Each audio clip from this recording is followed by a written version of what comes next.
자, 지난주에 호세아서 시작했습니다. 호세아서의 주제가 무엇이라고 그랬습니까? 우리를 향한 하나님의 사랑이다. 바로 이 사실 때문에 12권이나 되는 소선지서들이 있지만 그 가운데 호세아서가 맨 앞에 위치해 있다라고 말씀드렸어요. 자, 그런데 소선지서들 가운데 맨 앞에 기록된 호세아서의 맨 처음에는 또 어떤 말씀이 기록되어 있는가? 오늘 본문이 기록되어 있죠. 1장 1절 말씀 제가 다시 읽어볼게요. 우시아와 요담과 아하스와 히스기야가 이어 유다 왕이 된 시대, 곧 요아스의 아들 여로보암이 이스라엘 왕이 된 시대에 부엘리의 아들 호세아에게 임한 여호와의 말씀이라. 호세아가 다른 선지서들보다 먼저 기록되어 있는데도 특별한 이유가 있었던 것처럼 오늘 이 말씀이 호세아서의 맨 처음에 기록되어 있는 것에도 아주 특별한 이유가 있어요. 자, 이 말씀은 호세아서의 서론에 해당하는 말씀입니다. 그래서 호세아서가 기록된 시대적 배경과 호세아 선지자가 활동한 역사적 배경을 우리에게 보여주고 있어요. 당시 이스라엘은 남유다와 북이스라엘로 나누어져 있어요. 마치 우리가 남한과 북한으로 나누어져 있는 것처럼 둘로 나누어져 있어요. 그래서 오늘 본문은 호세아서의 배경으로 남유다만 이야기하지 않고 북이스라엘만 이야기하지 않고 남유다와 북이스라엘을 동시에 이야기하고 있어요. 특별히 남유다의 왕들과 북이스라엘의 왕들을 함께 언급하고 있어요. 먼저 언급된 우시아, 요담, 아하스, 히스기야 등이 남유다의 왕들이고 후에 언급된 여로보암은 북이스라엘의 왕이에요. 이처럼 호세아는 왕들의 이름을 열거할 때 어느 쪽 왕? 남유다의 왕들을 북이스라엘의 왕보다 먼저 언급하고 남유다의 왕들을 훨씬 더 많이 언급하고 북이스라엘의 왕은 단 한 명, 여로보암만을 언급하고 있어요. 자, 한번 이제 여러분에게 물어볼게요. 이 호세아서를 기록한 호세아가 남유다 사람일 것 같아요? 북이스라엘 사람일 것 같아요? 상식적으로 생각한다면 북이스라엘보다 남유다 왕들을 먼저 언급하고 또 북이스라엘보다 남유다 왕을 더 많이 열거한 것으로 봤을 때 호세아는 어느 쪽 사람?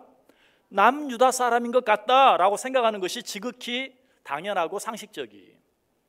여러분, 남북 통일이 맞습니까? 북남 통일이 맞습니까? 그렇죠. 여기서 만약에 북남 통일이 맞다고 그러면 신고해야 돼. 저 사람 좀 이상하다. 남한 사람은 당연히 남북 통일이 맞고 북한 사람은 당연히 북남 통일이 맞는 거예요. 한일전이 맞습니까? 일한전이 맞습니까? 한일전이 맞죠. 자, 오늘 호세아가 남유다와 북이스라엘로 나누어져 있는데 남유다를 먼저 언급해요. 남유다 왕들을 더 많이 언급해요. 아, 이것만 봤을 때 호세아는 남유다 사람이구나 라고 생각할 수 있어요. 그런데 사실은 아니에요. 호세아는 남유다에 속한 선지자가 아니라 북이스라엘에 속한 선지자였어요. 자, 그렇다면 왜 호세아는 북이스라엘의 왕들보다 남유다 왕들을 먼저 언급하고 북이스라엘의 왕보다 남유다의 왕들을 더 많이, 더 자세하게 열거하고 있을까? 그 이유가 무엇일까? 그 이유는 남유다 왕의 계보가 성경이 인정하는 다윗 왕의 혈통이기 때문에 그래요. 성경은 다윗의 후손 가운데 그리스도 예수가 날 것이라고 분명히 예언하고 있는데 남유다 왕의 혈통이 바로 다윗의 후손, 성경이 약속한 그 혈통이기 때문에 비록 자기는 북이스라엘 사람이지만 그것보다도 남유다 왕들의 혈통에 대해서, 계보에 대해서 먼저 그리고 더 자세히 이야기하고 있다는 것이. 여기서 우리는 중요한 한 가지 사실을 배워야 합니다. 자, 우리도 다 나름대로 어떤 혈통을 가지고 있죠. 그러나 우리가 가진 우리의 혈통, 내가 최씨면 최씨 혈통, 김씨면 김씨 혈통, 박씨면 박씨 혈통, 여러 가지 이런 혈통들이 있는데 그런 혈통보다도 우리는 무엇을 더? 예수님의 혈통을 더 중요하게 생각할 수 있어야 한다. 교회 안에도 가만히 보면 묘한 분위기들이 있어요. 어떤 교회는 지역색이 강해요. 그래서 그걸 드러내놓고 말하진 않지만 나름대로 어떤 그런 그 교회 많은 성도들이 차지하고 있는 어떤 지역 색깔이 있어서 그 지역이 아닌 다른 지역에서 온 사람들은 공연히 소외감을 느끼게 되는 그런 분위기가 있는 교회도 없지 않아 있어요. 또 어떤 교회는 정당색이 강해요.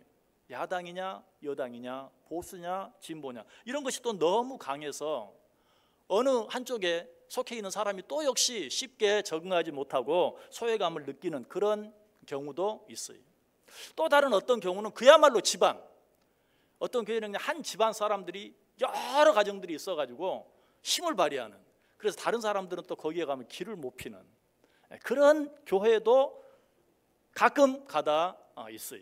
자, 그런데 나름대로 좋은 교회에서 이런 뭐 지역색이라든가 어떤 정당색이라든가 어떤 집안 파벌이라든가 뭐 이런 것들로부터는 어느 정도 자유롭다 하더라도 그럼에도 불구하고 거의 모든 교회들이 자유롭지 못한 부분이 한 부분이 있어요. 그건 뭔가 어떤 한 가정의 식구를 건드리면 안 돼요. 그래서 어떤 남편을 건드렸다든지 어떤 아내를 건드렸다든지 아니면 어떤 자녀를 건드렸다든지 아니면 어떤 부모를 건드렸다든지 하면 그거는 뭐 제 아무리 뭐 지역색으로부터 자유롭고 정당색으로부터 자유롭은 그런 교회라 할지라도 거기에서는 문제가 반드시 일어나요. 그래서 내 식구를 건드리는 일은 설령 그 일이 교회에 아주 유익이 되고 교회에 꼭 필요한 일이라 할지라도 내 식구를 건드리면 문제가 되고 참지 못하고 어려움이 되는 그런 경우를 보게 돼요. 여러분, 그런데 어떤 경우라도 우리가 정말 예수 그리스도를 믿는, 그리고 예수 그리스도 안에서 한 형제 한 자매 되었다면 육신적인 그런 혈통, 뭐 어떤 지방색, 정당색 이런 건 말할 것도 없고 설령 내 가족이라 할지라도 하나님의 나라, 하나님의 교회에 유익이 되는 일이라면 그것까지도 감수해 낼 수 있는, 포기할 수 있는, 내 집안에 어떤 손해가 된다 할지라도 그것까지도 감내할 수 있는 그런 성도, 그런 교회가 되어야 한다. 교회끼리도 마찬가지. 다 하나님의 교회인데 교회끼리도 자기 나름대로의 혈통이 있어요. 그래서 우리 교회는 이런 교회야 하는 어떤 그런 생각, 그런 걸로 말미암아서 다른 교회와 비교하고 또 지나친 어떤 경쟁 의식을 가지고 하는 그런 모습을 많이 보게 돼요. 저는 정말 이 어렸을 때 교회의 모습과 지금의 교회의 모습을 봤을 때 이런 부분이 가장 마음이 아파요. 어렸을 때는 이런 교회, 내 교회, 남의 교회 이런 게 참 없었어요. 그래서 언제라도 필요하면 같이 모여서 연합 집회하고 연합적으로 기도해야 하고 하는 그런 일들, 이런 일들이 참 자유롭고 어려운 교회들을 돕고 또 필요하면 교회를 나누어서 너무 멀리 교회를 오는 사람들이 좀 가깝게 교회를 다닐 수 있게 하고 하는 이런 일들이 얼마나 자유롭고 얼마나 자연스러웠는지 몰라요. 그러나 지금은 그렇지 못한 것들이 참 안타까워요. 내 교회 안에서뿐만 아니라 교회끼리도 그런 어떤 색깔, 나름대로의 어떤 혈통 그런 것들을 자랑할 것이 아니라 우리는 그리스도 안에서 한 형제 한 자매 된 하나님의 교회라는 인식을 가져야 돼요. 한국 교회뿐만이 아니 세계 교회 안에서도 마찬가지. 여러분, 이런 마음이 없었다면 우리 한국 교회가 여기까지 올 수 없었을 거예요. 사실 미국은 어떤 나라입니까? 기독교로 시작한 나라, 전체가 기독교였죠. 그런데 어쨌든 그 나라도 시간이 지나가면서 점점 쇠퇴해 왔어요. 그럼에도 불구하고 다른 나라의 복음을 전하는 일을 게을리하지 않았어요. 우리는 그 은혜로 말미암아 이렇게 성장할 수 있었어요. 그런데 지금 우리 한국 교회는 어쩌면 미국 교회와 같은 그런 형편에 처하게 되었어요. 한국 교회가 조금 쇠퇴하고 있는 그런 경향 가운데 있어요. 그러나 이런 때도 우리는 기억해야 돼요. 여러분, 통계를 보면 놀랄 수도 있어요. 세계 교회의 수와 세계 기독교인의 수는 엄청나게 증가하고 있어요. 우리는 이 일로 인해서 감사해야 되고, 비록 우리 자신이 좀 힘들고 어렵다 할지라도 여전히 선교사를 보내고 선교하고 다른 나라의 복음을 전하는 이 일들을 계속할 수 있어야 돼요. 만약 우리가 지금 우리가 처한 형편들을 생각하면서 우리도 지금 점점 어려워지고 있는데 우리가 지금 다른 사람 볼 때야 만약 미국 교회가 유럽 교회가 그렇게 했다면 우리는 여기까지 올 수 없었을 거예요. 우리는 어떻게 보아야 됩니까? 전 세계를 같이 보아야 돼요. 전 세계에 지금 하나님의 나라는 엄청나게, 어쩌면 저 아프리카 지역 같은 곳은 무서운 속도로, 동남아도 마찬가지 무서운 속도로 복음이 확산되어지고 있어요. 결국 무슨 말입니까? 하나님의 나라는 점점 더 확장되어지고 있고 그 일들 속에서 주님 오실 날은 점점 더 가까워오고 있다는 사실이, 그렇다고 뭐 우리가 쇠퇴해지고 우리가 부족해지는 것을 당연한 것으로 받아들이는 그런 태도는 있어서는 안 되겠죠. 그럼에도 불구하고 우리는 전 세계를 한 눈으로 바라보면서 하나님의 눈으로 바라보면서 전 세계 교회가 성장하고 확장되고 있는 그 모습 속에서 하나님의 뜻을 찾아야 되고 하나님께 더 감사하면서 그 일을 위해서 내 형편이 어떠하든지 더 힘쓰고 애쓰며 매진하며 나아갈 수 있어야 된다. 호세아 선지자가 그러했어요. 그는 자기의 혈통을 생각하지 않았어요. 그런 것들은 다 초월했어요. 그는 오직 성경의 혈통, 다윗의 혈통, 그리고 약속의 후손만을 생각했어요. 이런 호세아의 마음이 호세아 3장 5절에 잘 나타나 있어요. 우리 같이 한번 읽어볼까요? 호세아 3장 5절 말씀 같이 읽습니다. 그 후에 이스라엘 자손이 돌아와서 그들의 하나님 여호와와 그들의 왕 다윗을 찾고 마지막 날에는 여호와를 경외함으로 여호와와 그의 은총으로 나아가리라. 아멘. 지금은 뭐 남북으로 나뉘어서 우리 얘기가 아닙니다. 남유다 북이스라엘 나뉘어서 내가 맞다 네가 옳다 우리가 좋다 뭐 싸우고 있지만, 그러나 언젠가는 다윗의 혈통을 찾고 마지막 날에는 여호와를 경외함으로 여호와와 그의 은총으로 나아가게 될 것이다 라고 말하고 있어요. 여러분, 우리가 꼭 기억해야 합니다. 우리가 일상을 살아갈 때 어떤 기준을 가지고 살아가느냐 하는 것, 이것은 정말 중요해요. 세상은 혈연, 지연, 학연 등에 따라 움직이고 혹은 돈이 있는 곳, 권세가 있는 곳, 명예가 있는 곳을 따라 이리 몰렸다 저리 몰렸다 합니다. 그러나 참다운 그리스도인들은 이 모든 것들로부터 자유로울 수 있어야 한다. 오늘 호세아도 혈통적으로는 분명 북이스라엘에 속한 사람이었어요. 하지만 그는 이런 육신적 혈통에 연연하지 않고 오직 하나님의 약속, 오직 하나님의 말씀만 의지했어요. 뿐만 아니라 오늘 본문에 유일하게 언급된 북이스라엘의 왕이 있죠. 누굽니까? 여로보암이. 호세아는 자기가 북이스라엘에 속해 있으면서도 여로보암 왕 한 사람만 언급했어요. 여로보암 왕 시대는 참으로 부강한 그런 시대였어요. 열왕기하 14장 25절에 보면 여로보암이 이스라엘 영토를 회복하되 하맛 어귀에서부터 아라바 바다까지 하였으니, 여기에서 하맛은 북쪽 두로와 시돈보다 훨씬 위쪽에 있는 지역, 뭐 우리 북한으로 따지면 저 함경도보다 훨씬 위쪽에 있는 뭐 개마고원까지 더 넓은 지역까지 포함하는 그런 곳, 그리고 아라바 바다는 현재 사해까지를 말해요. 그러므로 꼭 우리 형편에 빗대어서 이야기하면 옛날 광개토왕 왕이 우리나라의 땅을 저 북쪽으로 크게 확장했던 것처럼 누가? 여로보암 왕이 그렇게 했다. 그것뿐만 아니라 이 여로보암 왕의 업적은 이루 말할 수 없이 많아요. 그가 이룬 일들이 얼마나 많았던지 그 일들을 다 기록하지 못하고 열왕기하 14장 28절에 이렇게 말하고 있어요.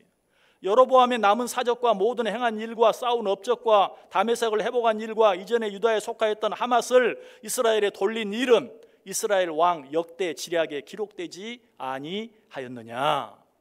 그가 한 일이 얼마나 많은지 입으로는 다 말할 수 없고, 그것이 궁금하면 알고 싶으면 역사책을 보아라. 왕의 역대 지략에 다 기록되어 있지 않느냐. 그만큼 이 여로보암이 한 일은 많았어요. 자, 그럼에도 불구하고 호세아는 어때요? 그 어떤 것도 언급하지 않아요. 왜? 중요한 것은 외적인 그런 부강함이 아니다. 하나님의 약속이고 하나님의 말씀이지 외적으로 누가 어느 나라가 얼마나 더 크게 강하게 되었느냐, 그게 중요한 것이 아니다. 정말 중요한 것은 하나님의 약속이다. 하나님의 말씀이다. 그래서 여로보암 왕을 언급하면서도 그토록 큰 업적을 세운 그의 일에 대해서는 아무것도 기록하지 않은 것을 보게 돼요. 여러분, 부강함은 그 자체가 축복은 아니에요. 부강함은 그것을 받아들이는 태도에 따라 축복이 되기도 하고 심지어는 저주가 될 수도 있어요. 사실 북이스라엘이 누린 이 부강함은 그들에게 축복이 되지 못했어요. 아니, 좀 더 정확히 말하면 이 북이스라엘은 이 부강함 때문에 하나님과 멀어졌고 결국은 망하고 말았어요. 여러분, 지금 당장 내게 이익이 된다고 해서 그것이 나에게 궁극적으로 이익이 되는 것은 절대 아니라는 사실을 꼭 기억해야 돼요. 그러므로 우리는 지금 당장 내게 이익이 되는 어떤 것 때문에 궁극적으로 내게 이익이 되는 일에 손해를 보아서는 절대 안 돼요. 좀 더 쉽게 말하면 눈에 보이고 손에 잡히는 육신적인 어떤 것들, 그래서 지금 당장 나에게 이익이 되는 것처럼 보이는 어떤 것들로 인해서 영적인 것들, 즉 눈에 보이지도 않고 손에 잡히지도 않는, 그러나 우리에게 영원한 이익이 되는 어떤 일들에 절대 손해를 보아서는 안 된다라는 것이. 왜 그렇습니까? 우리 성경을 통해서 한번 확인해 보죠. 로마서 8장 5절과 6절 말씀. 우리 같이 읽겠습니다. 육신을 따르는 자는 육신의 일을, 영을 따르는 자는 영의 일을 생각하나니 육신의 생각은 사망이요 영의 생각은 생명과 평안이니라. 아멘. 지금 당장은 눈에 보이고 손에 잡히는 것이 내게 꼭 필요한 것 같고 그것이 내게 이익이 될 것 같아. 그러나 그것의 결국은 무엇이라고요? 사망이다. 그러나 영적인 것들, 지금 눈에 보이지도 않고 손에 잡히지도 않는 것들, 그것이 나에게 아무 유익도 주지 않는 것 같지만 그것의 결국은 무엇이다? 생명과 평안이다 라고 말하고 있어요. 그러므로 육신적인 어떤 것들, 지금 눈에 보이고 손에 잡히는 어떤 것들 때문에 눈에 보이지 않고 손에 잡히지 않는 영적인 것들을 놓쳐서는 절대 안 된다라는 것이, 그 이유도 고린도후서 4장 18절에 잘 나타나 있어요. 자, 이 말씀도 한번 같이 읽어보죠. 고린도후서 4장 18절 같이 읽습니다. 우리가 주목하는 것은 보이는 것이 아니요 보이지 않는 것이니 보이는 것은 잠깐이요 보이지 않는 것은 영원함이라. 아멘.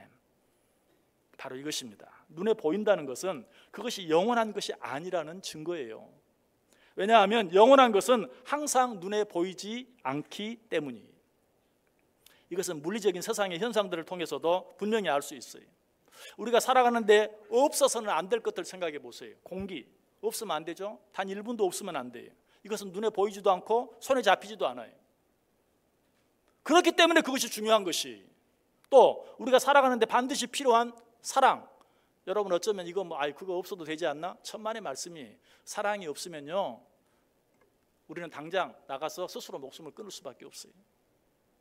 이처럼 사랑은 중요한 것이, 그러나 이 사랑은 어때요? 눈에 보이는 것인가요? 손에 잡히는 것인가요? 아니, 눈에 보이지도 않고 손에 잡히지도 않아요. 이처럼 우리가 살아가는데 필수적인 것들, 그것이 육체적인 것이든 정신적인 것이든 그런 것들은 눈에 보이지도 않고 손에 잡히지도 않는 것이다. 이 세상에 정말 중요하고 정말 가치 있는 것들은 한결같이 눈에 보이지 않고 손에 잡히지 않는 것들이, 뿐만 아니라 잠시 잠깐 동안만 존재하다가 없어지는 것들은 다 눈에 보이는 것들이고 손에 잡히는 것들이지만 영원히 존재하는 것들은 눈에 보이지도 않고 손에 잡히지도 않는다. 역시 이것도 좀 더 정확하게 말하면 눈에 보이지 않고 손에 잡히지 않는 것만이 영원한 것이요 그것만이 진정으로 가치 있는 것이다. 그러므로 세상의 부나 권력, 명예 등은 절대로 영원한 것이 될 수 없어요. 뿐만 아니라 세상의 도덕이나 기준 혹은 유행도 마찬가지. 그런 것들은 오늘은 이랬다가 내일은 또 저랬다가 바뀔 수밖에 없고 변할 수밖에 없는 것이. 그렇다면 무엇이 영원합니까? 오직 하나님의 말씀만이 영원해. 무슨 말이에요? 오직 하나님의 말씀만이 진리라는 것이. 그러므로 우리는 눈에 보이는 세상의 어떤 것들 때문에 하나님의 말씀을 소홀히 하거나 하나님의 말씀을 무시하거나 하나님의 말씀을 뒤로 해서는 안 돼요. 어떤 경우라도 항상 하나님의 말씀을 앞세우고 그 말씀을 즐거워하며 살아야 돼요. 왜? 오직 하나님의 말씀만이 영원하기 때문에. 시편 119편 기자는 이 사실을 확실히 알았어요. 그래서 그가 뭐라고 고백하는 줄 아세요? 시편 119편 160절에 주의 말씀의 강령은 진리이오니 주의 의로운 모든 규례들은 영원하리이다. 뿐만 아니라 말로만 그렇게 한 것이 아니라 그는 그 말씀만 즐거워하며 살았어요. 시편 119편 162절에 사람이 많은 탈취물을 얻은 것처럼 나는 주의 말씀을 즐거워하나이다. 전쟁에 나가서 승리해서 많은 탈취물을 얻은 그것보다 나는 주의 말씀을 더 즐거워합니다. 여러분 돈 많이 벌면 좋죠?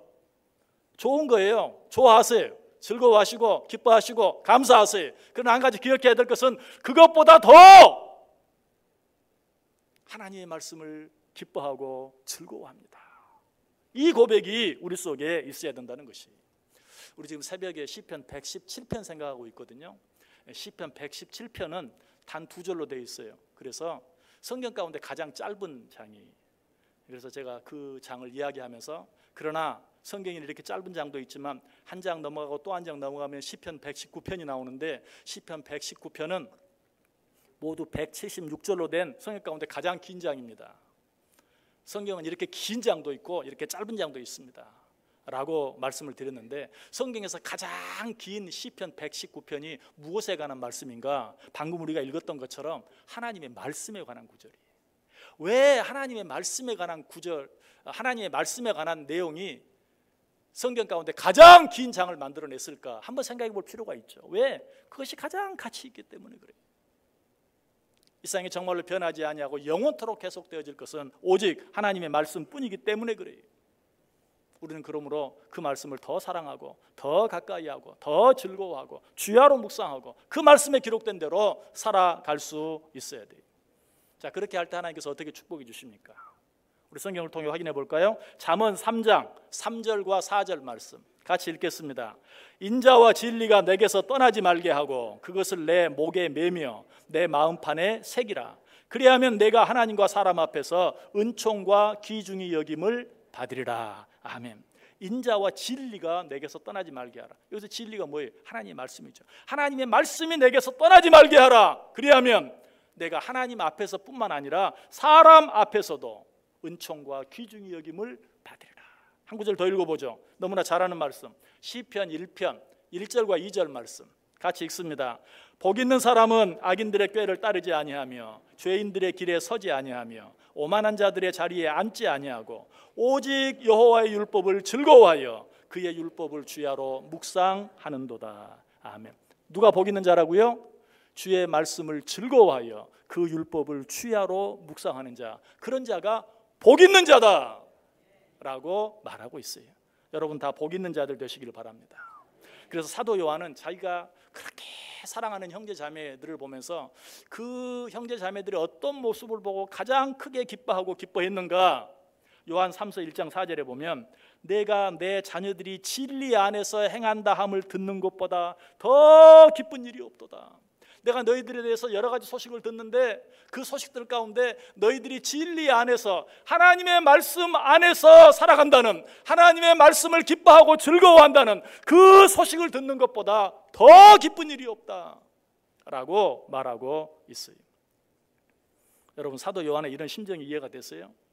여러분 자녀들이 혹시 멀리 떨어져 있는데 그 자녀들에 대한 소식이 들려옵니다. 그런데 그 소식들 가운데 정말 하나님께 복받을 짓만 하면서 산대요. 여러분 그 소식을 들으면 여러분 마음이 얼마나 기쁘겠어요. 내 자녀들이 하나님께 복받을 짓을 하며 산다니 얼마나 기쁘고 기쁘겠어요. 지금 사도 요한이 그러했다. 그래서 내가 너희들이 진리 안에서 행한다함을 듣는 것보다 더 기쁜 일이 없다라고 고백하고 있어요. 여러분 우리가 이 세상을 살아갈 때 무엇을 선택하느냐, 이것을 선택하느냐, 저것을 선택하느냐, 그것은 정말 중요한 일이. 무슨 말이냐고요? 우리가 눈에 보이고 손에 잡히는 것, 즉 혈통에 관한 것, 물질이나 권세나 명예 등을 택할 것이냐, 아니면 비록 우리 눈에 보이지 않고 손에 잡히지 않지만 영원한 하나님의 말씀과 약속을 선택할 것이냐 하는 것은 정말 중요하다는 것이. 여러분이 가구나 전자제품을 살 때 무엇을 선택하는가 하는 거 정말 중요하죠. 왜냐하면 그 선택이 어떤 광고의 카피처럼 여러분의 10년을 좌우하기 때문에 그래요.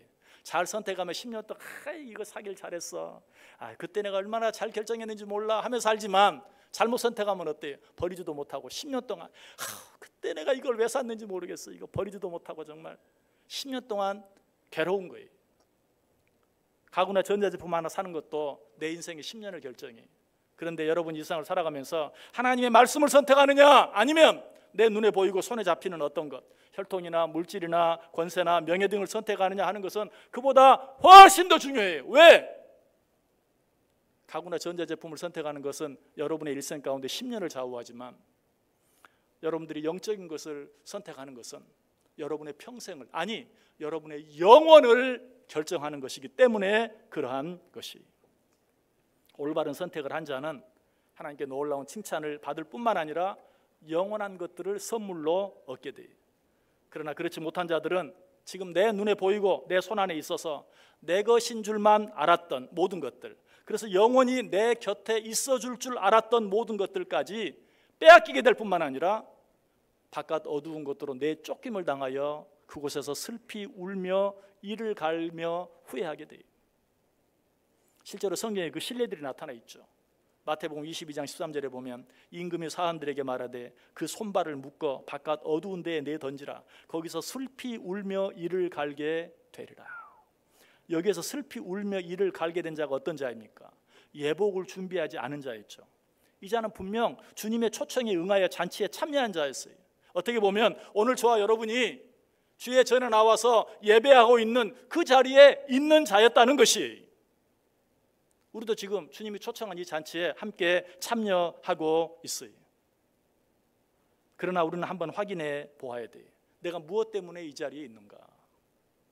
하나님의 말씀 때문에 이 자리에 있는가? 아니면 그저 잔치집의 풍성함 때문에 웃고 떠들고 즐겁고 실컷 먹는 그것 때문에 내가 이 자리에 있는가? 한번 확인해 보아야 돼요. 여러분, 바깥 어두운 곳으로 쫓겨나서 거기서 슬피 울며 이를 갈며 후회한 이 사람도 잔치의 초대를 받아 그 자리에 나온 자였어요. 우리도 다 이 자리에 나와 있지만 한번 확인해야 돼요. 무엇을?